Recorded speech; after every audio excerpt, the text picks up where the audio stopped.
Four-wheel Jeeper here. Gonna do a little review on the Heritage Rough Rider.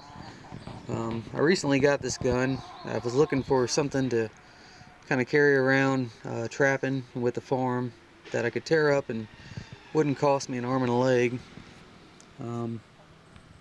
I came across this deal. It's a pretty good deal for 200 bucks. I got the Heritage Rough Rider model. It came with the extended, the extra cylinder for the Magnum and the long rifle. I got the long rifle in right now. As you can see, it's a well-built little gun, and I've put quite a few rounds of the Remington through it. I don't shoot these in my autos. I've had bad luck with them, but I hear that the 6-shot single action is pretty much takes whatever you give it. So I decided to shoot some of these Remington Goldens I had up in it. So this will be my third box. I've got 250 rounds roughly through it.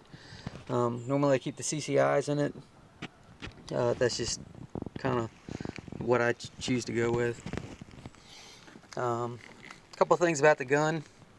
As you can see, it's got a pretty neat grip on it. They come with a really nice grips, and you can get a bunch of different models for it. Another unique thing is that it has a safety, which you can see I got it in half cock. You'll see a little bar flip down on the inside, and then it goes to red. Red's for ready to fire, and you can flip it back up and then it won't fire. It's just like the other single actions. You load it, exit it from the side. It's got the ramrod to sling it out. Like I said, I put almost 250 rounds to it so far. Haven't had a single misfire, not a single problem with it. It does have the old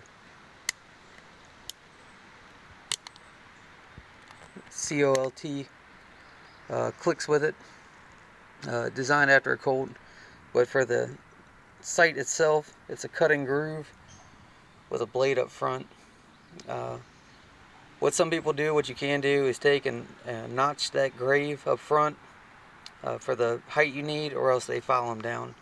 I haven't done either one. It seems to be fairly accurate out the box, but if it's not, you can take and file that sight down. If not, cut you a groove line in the back of it and get on your point on aim where you need to get it. For now, I got just a little target set up, and I figured we could take a couple shots one-handed with it.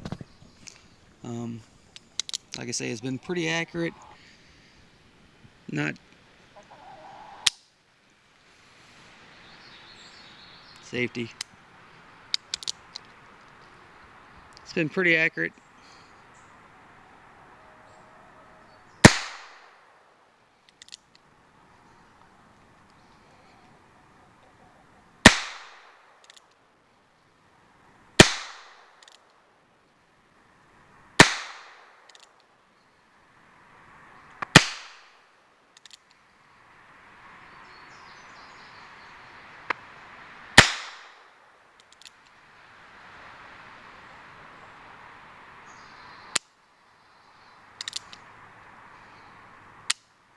And that's it.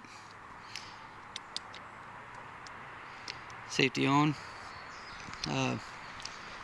Again, that's probably about 15 yards, roughly. Kind of quickly going through it. It has been accurate. It's not tack driving, but I've shot it out to about 30 yards, and 30 yards I can definitely group them all on a pie plate. Normally I'm getting it pretty close, about a 4 to 5 inch group at about 30. At 10 yards I'm getting about a 2-inch group, so it's pretty on. I definitely would recommend it to someone who wants a gun to beat around, carry around. I haven't had a single misfire. It's been a great gun to hold. It feels really good in the hand. A little lighter than a Ruger, but not much. It's only a little bit. It's a heavy built gun, and for the price that you get them for, I tell you, you can't go wrong with them. They really are something fun to play around, and if you wanted something to carry every day, and especially trapping and beating bang up, you know, this is the gun that you want. You don't have any misfire cues with it. It's pretty spot on for holding a pretty steady target. This is the 6-inch barrel, so it's a little more accurate than the shorter barrels, but again, I for someone starting out or someone really wanting to get into shooting, this will be a good gun. For anybody that wants a gun to carry with them on the tractor, out in the fields, or even hunting when you're bow hunting, you know, just something to carry with you that you don't want to worry about beating around, this would be the gun to do it.